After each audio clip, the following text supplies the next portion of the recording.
friends, welcome to Karur Kitchen. இன்னைக்கு நம்ம சேனல்ல சூப்பரான கிராமத்து கொள்ளு கடையல் எப்படி செய்யறதுன்னு பார்க்கலாங்க. அதுக்கு நான் வந்து இன்னைக்கு 100 கிராம் அளவுக்கு கொள்ளு எடுத்துர்க்கேன். இது வந்து நைட்டே தண்ணில போட்டு ஊற வச்சு இப்ப கழுவி எடுத்து வச்சிருக்கேங்க. இப்போ வந்து சின்ன குக்கர் வச்சிருக்கேங்க. இன்னும் வந்து ஸ்டவ் ஆன் பண்ணல. ஃபர்ஸ்ட் எல்லாமே போட்டுட்டு அதுக்கு அப்புறம் ஆன் பண்ணிக்கலாம். இப்போ இந்த குக்கர்ல நான் வந்து கழுவி வச்சு ஊற வச்சு கழுவி வச்சிருக்க கூடிய கொள்ளு சேர்த்துக்கறேங்க. அது கூடயே வந்து 2 மீடியம் சைஸ் தக்காளி கட் பண்ணி சேர்த்துக்கறேன். நல்லா கனிஞ்ச பழமா. மஞ்சள் வந்து ஒரு 1/4 டீஸ்பூன் அளவுக்கு சேர்த்துக்கிறேங்க. இப்போ இதெல்லாம் வேகிற அளவுக்கு தண்ணி சேர்த்துக்கிறேன். இப்போ குக்கர் வந்து நம்ம மூடி போட்டு மூடி ஒரு 5-6 விசில் விட்டு எடுத்துக்கலாங்க. இப்போ வந்து கொள்ளு நம்ம வேக போட்டிருக்கோம் இல்லையா, அது வேகிறதுக்குள்ளே நம்ம வந்து வதக்கிக்கலாங்க. அதுக்கு ஸ்டவ் ஆன் பண்ணி கடாய் வச்சு 1 ஸ்பூன் அளவுக்கு ஆயில் ஆட் பண்ணிக்கிறேன். ஆயில் வந்து சூடாகட்டும். இதில் சின்ன வெங்காயம் ஆட் பண்ணிக்கிறேங்க. ஒரு 10 சின்ன வெங்காயம் உரிச்சு சேர்த்துருக்கேன். அது கூட வெள்ளைப்பூண்டு பல் வந்து ஒரு 10 பல் பூண்டு சேர்த்துருக்கேங்க. 3 பச்சை மிளகாய், ஒரு சின்ன பீஸ் அளவுக்கு புளி ஆட் பண்ணியிருக்கேன். இந்த அளவுக்கு புளி சேர்த்தா போதும், ஏன்னா நம்ம தக்காளியும் சேர்த்துருக்கோம். அது கூடயே சீரகம் வந்து 1 டீஸ்பூன் அளவுக்கு ஆட் பண்ணிக்கிறேங்க. மிளகு வந்து 1 டீஸ்பூன் அளவுக்கு ஆட் பண்ணிக்கிறேன்.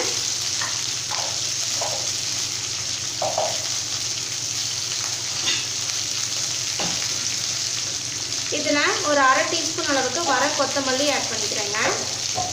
இப்போ இது எல்லாமே சேர்த்து நல்லா வந்து நம்ம வதக்கி விட்டுக்கலாம். நீங்களும் கொள்ளு கடையில் வந்து இந்த மாதிரி செஞ்சு பாருங்கள், டேஸ்ட் ரொம்பவே நல்லாயிருக்கும். இப்போ நல்லா எல்லாத்தையும் நம்ம வதக்கிக்கலாங்க. இப்போ இது வதங்கிட்டு இருக்க ஸ்டேஜில் நான் வந்து கொத்தமல்லி தழை ஆட் பண்ணிக்கிறேங்க. கொத்தமல்லி சேர்த்து நல்லா வந்து வதக்கிக்கலாம்.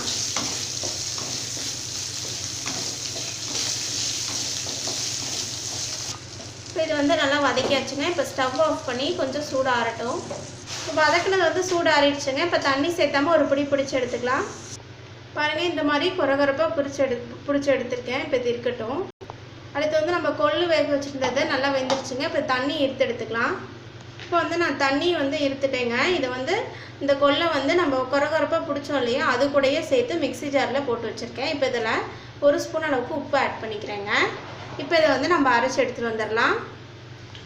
பாருங்கள், இந்த மாதிரி கொஞ்சம் பருபருன்னு தான் பிடிச்சி எடுக்கணும். ரொம்ப நைஸாக வந்து இந்த கொள்ளு கடையிலுக்கு அரைக்கக்கூடாதுங்க. இப்போ வந்து இந்த கப்பில் நான் அரைச்ச கொள்ளும் அதுக்கப்புறம் நம்ம கொள்ளு தண்ணி வேக வச்சு எடுத்தோம் இல்லையா, அதையும் சேர்த்துருக்கேங்க. இப்போ இது இருக்கட்டும். இப்போ வந்து கொள்ளு கடையில் தாளிச்சிக்கலாங்க. அதுக்கு ஸ்டவ் ஆன் பண்ணி கடாயை வச்சு அதில் ஆயில் ஆட் பண்ணிக்கிறேன். இப்போ இதில் கொஞ்சமாக வந்து உளுந்து ஆட் பண்ணிக்கிறேங்க. கடுகு வந்து ஒரு 1/4 டீஸ்பூன் சேர்த்துக்கிறேன். கடுகு உளுந்த பருப்பு நல்லா பொரிச்சு வர டைமில் பொடியாக நறுக்கின வெங்காயம் கொஞ்சமாக ஆட் பண்ணிக்கிறேங்க. அது கூட 2 காஞ்ச மிளகாய் சேர்த்துருக்கேன். இல்லாமல் அப்படியே முழுசாக சேர்த்துருக்கேங்க. ஃப்ரெஷ் கருவேப்பிலை ஒரு கொத்து ஆட் பண்ணிக்கிறேன்.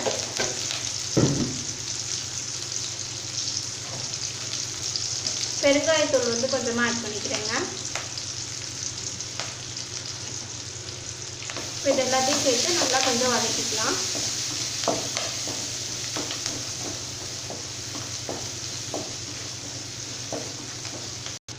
இப்போ இதில் நம்ம வந்து மிக்ஸ் பண்ணி வச்சுருக்கக்கூடிய கொள்ளு அந்த தண்ணியெல்லாம் சேர்த்துக்கலாங்க. கொள்ளு கடையில் வந்து இந்த மாதிரி செஞ்சு பாருங்கள், டேஸ்ட் வந்து ரொம்பவே சூப்பராக இருக்கும். இப்போ இது கூட தேவையான அளவு தண்ணி சேர்த்துக்கலாம். இப்போ இது எல்லாத்தையும் சேர்த்து நல்லா வந்து நம்ம மிக்ஸ் பண்ணி விட்டுறலாங்க. தேவையான அளவு உப்பு ஆட் பண்ணிக்கிறேங்க. உப்பு சேர்த்து நல்லா வந்து கிளறி விட்டுறலாம். இந்த கடாயில் வந்து ரொம்ப நேரம் கொதிக்கணும் அப்படின்லாம் இல்லை. நம்ம வந்து தாளித்து லைட்டாக சூடு ஏறினாலே போதுங்க. பாருங்கள், இந்த பதத்தில் இருந்தாலே போதும். ஃபைனலாக வந்து கொஞ்சமாக கொத்தமல்லி தழை தூவி விட்டுக்கலாம்.